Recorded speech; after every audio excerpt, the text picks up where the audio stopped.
Hello students, देखिए हम लोग बात करेंगे इसमें कि आवेशित चालक की ऊर्जा किस तरीके से कैलकुलेट की जाती है या आवेशित चालक की ऊर्जा होती क्या है। देखिए हम यहाँ पर बात करते हैं कि किसी चालक को आवेशित करने में जो कार्य करना पड़ता है वही आवेशित चालक की ऊर्जा कहलाती है। ठीक है, ये चीज़ समझ जाइएगा। जैसे मान लीजिए इस तरीके से देख लेते हैं कि कोई ये बॉडी है, ठीक है, और ये स्फेरिकल बॉडी यानी कि गोलीय चालक है, इसकी त्रिज्या r है, ठीक है, और इसको हमें क्या करना है कि चार्ज करना है। तो जब चार्ज करना का मतलब कि अगर इसको आवेश देंगे तो आवेश देने में हमें कार्य करना पड़ेगा और जितना हम कार्य करेंगे वो इसमें ऊर्जा के रूप में स्टोर हो जाएगी। ठीक है, ऊर्जा के रूप में स्टोर हो जाएगी, हमें वही चीज़ कैलकुलेट करनी है। अब मेरी बात समझिएगा, जैसे मान लीजिए कि आप इसमें आवेश की बात करें तो शुरुआत में आवेश 0 था, लेकिन इसको आप आवेश Q तक दे रहे हैं। मतलब आवेश कितना दे रहे हैं, 0 से Q तक। बात को समझिएगा, धीरे धीरे इसको आवेश देना शुरू किया और आपने ओवरऑल जो आवेश दिया है वो Q दिया है। ठीक है, अब देखिए, अब यहाँ पर बात करें कि आवेश हम एकाएक दे नहीं पाएंगे, आवेश को हमें धीरे धीरे करके देना होगा। तो शुरुआत में जो हम इसको आवेश देने वाले हैं वो देने वाले हैं dq। कहने का मतलब है कि dq का मतलब कि थोड़ा थोड़ा हम इस बॉडी को आवेश देंगे। ठीक है, और थोड़ा थोड़ा जब आवेश देंगे तो थोड़ा थोड़ा कार्य करना पड़ेगा और जो कार्य करेंगे वही इसकी ऊर्जा कहलाएगी। अब यहाँ पर बात मेरी ध्यान से समझिएगा, अगर हम यहाँ पर त्रिज्या की बात करें, रेडियस की बात करें तो इसकी त्रिज्या r है। अगर हम एक गोले के विभव की बात करें तो गोले का विभव कितना होता है, ज़रा ये देखिए। अगर हम इसके विभव यानी कि v की बात करें तो ये होता है k, इसके ऊपर आपने ओवरऑल आवेश कितना देना चाहते हैं q, तो आप लिखेंगे kq बटे में इसकी त्रिज्या हो गई r, तो ये हो गया इसका विभव। बात मेरी समझ में आ गई। अब देखिए हमको फॉर्मूला पता है कि W इज इक्वल्स टू होता है VQ, W equals to V into Q, ये फॉर्मूला होता है। V equals to W by Q यानी कि W equals to V into Q, ये हमारा फॉर्मूला होता है। अब मेरी बात ध्यान से समझिएगा, आपने इस बॉडी को आवेश कितना दिया, थोड़ा सा, यानी कि dq। जब आपने इसको आवेश दिया dq तो आपने कार्य कितना किया होगा, dw। ठीक है, ये कार्य किया होगा। लेकिन अगर हम कार्य की बात करें तो आप बोलोगे कि dw बराबर होता है v dq, तो हम ये लिखेंगे। मेरी बात समझ में आ रही है। अब देखिए dw बराबर आप लिखेंगे, v की जगह आपको लिखना पड़ेगा kq बटे में r। क्या लिखेंगे, kq बटे में r, तो यहाँ से kq बटे में r और ये आपका रहा dq। ठीक है, इस तरीके से हम लिखेंगे। अब देखिए यहाँ पर हमें समाकलन करना होगा, तो हम लिखेंगे समाकलन करने पर, हम यहाँ पर समाकलन यानी कि इंटीग्रेशन करेंगे। कैसे करेंगे, तो ये आपका आएगा dw, इसको इंटीग्रेट करिए, यहाँ पर आप लिखेंगे kq बटे में r और यहाँ पर आप लिखेंगे dq। मेरी बात समझ में आ रही है, ध्यान से मेरी बात समझिएगा। यहाँ पर हम बात करेंगे लिमिट की। कहने का मतलब है कि शुरुआत में इस बॉडी के पास आवेश कितना आपने दिया था, 0, मतलब आपने कोई आवेश नहीं दिया, इसका मतलब आपने कोई कार्य नहीं किया, मतलब आपने कार्य कितना किया, 0। लेकिन बाद में ओवरऑल आपने आवेश कितना दिया है, q, तो आपने कार्य कितना किया होगा, w। मेरी बात समझ में आ रही है, इसमें आपको कोई दिक्कत नहीं होनी चाहिए। अब यहाँ से देखिए dw का जो इंटीग्रेशन होता है, dw का जो इंटीग्रेशन होता है वो होता है w, तो आप लिखेंगे w, तो dw का इंटीग्रेशन w, लिमिट आपकी है 0 से w इज इक्वल्स टू, देखिए मेरी बात ध्यान से समझिए, यहाँ पर k और r, k क्या होता है, कांस्टेंट होता है, r क्या है, त्रिज्या। मतलब किसी एक गोले के लिए त्रिज्या क्या होगी, फिक्स, यानी कि k बाई r आप लिखेंगे। फिर यहाँ पर आपका q वेरी कर रहा है, कहने का मतलब है कि q वेरिएबल टर्म है यहाँ पर, तो हम इसको इंटीग्रेट करेंगे। मतलब ये है ना, क्योंकि आवेश आप थोड़ा थोड़ा करके देख रहे हैं, मतलब ये आपका वेरी कर रहा है। यहाँ पर लिखेंगे k बाई r। अब q, अगर हम बात करें q के इंटीग्रेशन की, q dq, तो ये आएगा q² बाई 2। आपको ये पता होगा क्यू का इंटीग्रेशन होगा क्यू स्क्वायर बाई 2।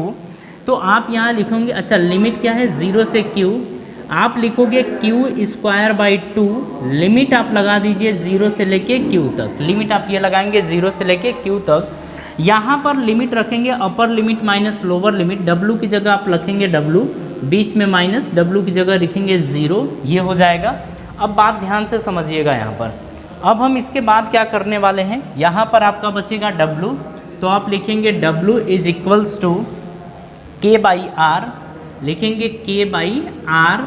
यहाँ पर अब क्यू की जगह क्यू रखेंगे, तो देखिए आपका होगा Q square by 2 minus Q की जगह क्या रखेंगे 0, तो यहाँ पर लिखेंगे आप 0 का स्क्वायर बाई 2, इस तरीके से लिखेंगे। तो W इज इक्वल्स टू आएगा के बाई आर, फिर यहाँ पर ये तो गया ना, ये तो 0 हो गया, क्यू स्क्वायर बाई 2 बचेगा। बात समझ में आ रही है?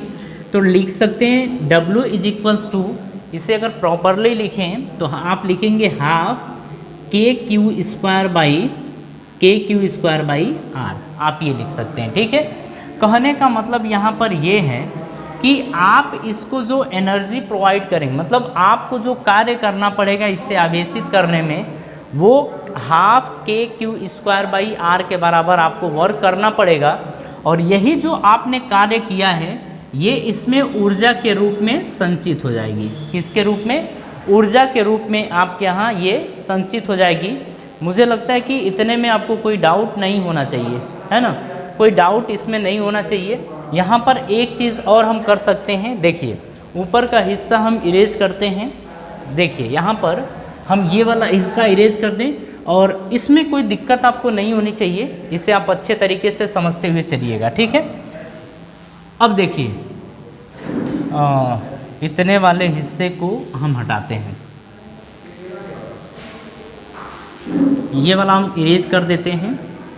अब देखिए यहाँ पर हम लोग क्या करते हैं कि W को ज़रा सही से लिखते हैं। तो आप देख रहे हैं कि W इज इक्वल्स टू, ये लिखा है हाफ, तो हाफ लिखिए।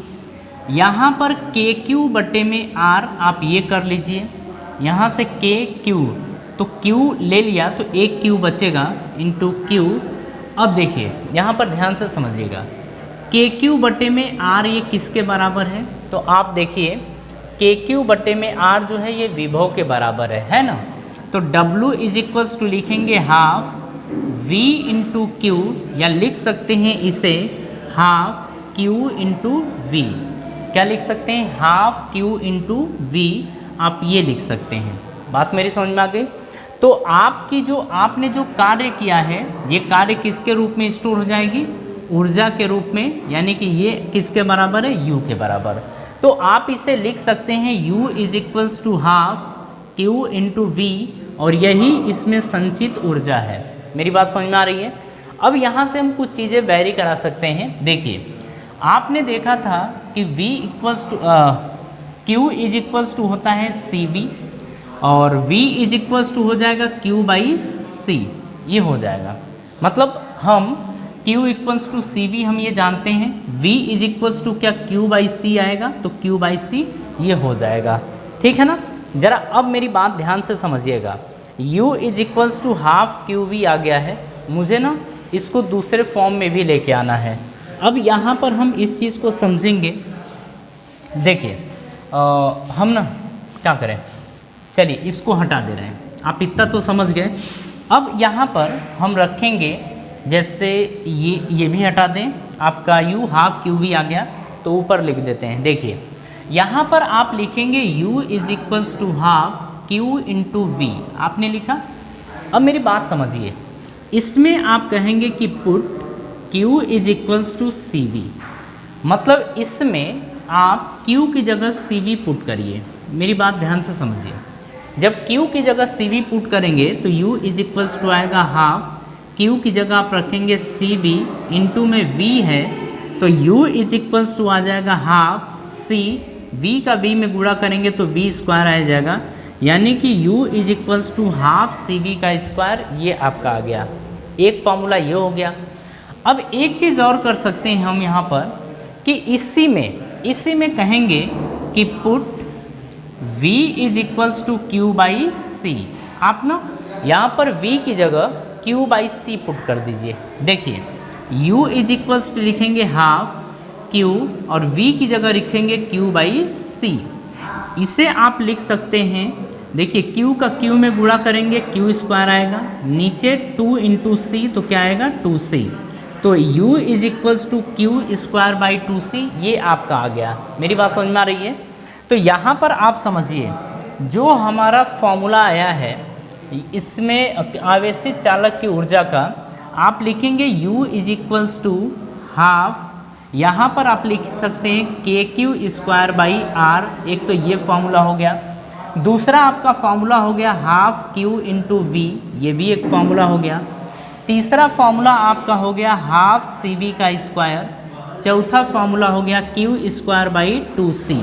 ये सब आपके ऊर्जा के फॉर्मूले हो गए। कहने का मतलब है कि जिस तरीके से डेटा आपको क्वेश्चन के अंदर गिवन होगा उसी तरीके का डेटा यूज़ करके आप यहाँ पर ऊर्जा निकाल सकते हैं, यानी कि एनर्जी कैलकुलेट कर सकते हैं। बात मेरी समझ में आ रही है? आपको जिस तरीके से डेटा दिया होगा उसी तरीके से आप डेटा यूज़ करके क्वेश्चन सॉल्व कर सकते हैं। ठीक है, अगर हम इसमें और बात करें तो देखिए इसी क्वेश्चन को हम दूसरे तरीके से भी कर सकते हैं, लेकिन ये भी एक बेहतर तरीका है। आप इस डेरिवेशन को अच्छे से देख लीजिएगा, इसमें आपको कोई भी दिक्कत नहीं होनी चाहिए। मैंने हर एक स्टेप को अच्छे से बताने की कोशिश की है। ठीक है, तो चलिए इस वाले को हम यहीं पर ख़त्म मानते हैं और आगे वाले वीडियो में हम एक नए टॉपिक के ऊपर बात करेंगे।